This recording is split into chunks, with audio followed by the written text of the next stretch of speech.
Pas parashikimit të shkatrimit të Babilonisë, Isaia shpall rivendosjen e popullit të Izraelit.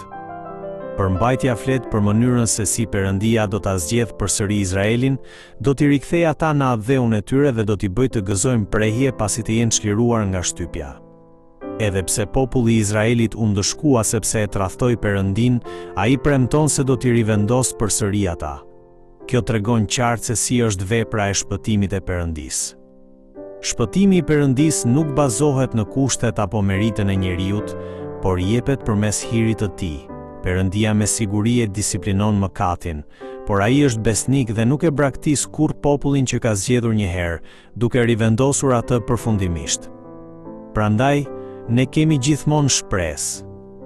Meqense Perëndia është ai që na rivendos, për sa kohë që pendohemi nga mëkatet tona dhe kthehemi te Perëndia, mund të përjetojmë hirin e tij që na ngre përsëri lart. Fjalët do të ngjiten mbi pjesët më të larta të reve, do të jemi ngjashëm me shumë të lartin, tregojnë arsyen rrënjësore pse Babilonia u shkatrua. Mbreti i Babilonisë, duke harruar kufit e tij si krijesë, u lartësua para Perëndisë dhe u përpoq të zinte vendin që i përket vetëm Perëndisë.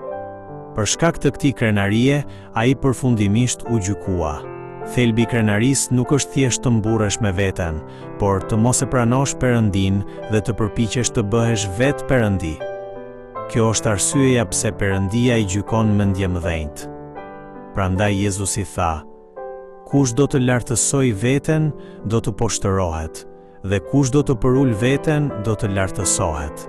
Me fjalë të tjera, sekreti i një jete të bekuar qëndron në njohjen me përulësi të Perëndisë dhe jetesën sipas vullnetit të tij. Libri i fjalëve të urta e mëson këtë kështu: ki besim tek Zoti me gjithë zemër dhe mos u mbështet në gjykimin tënd, pranoje në të gjitha rrugët e tua dhe ai do të drejtojë shtigjet e tua. Jeta që i beson plotësisht Perëndisë dhe vë vullnetin e tij mbi vullnetin e vet, është me të vërtet jeta e bekuar që i pëlqen Perëndisë.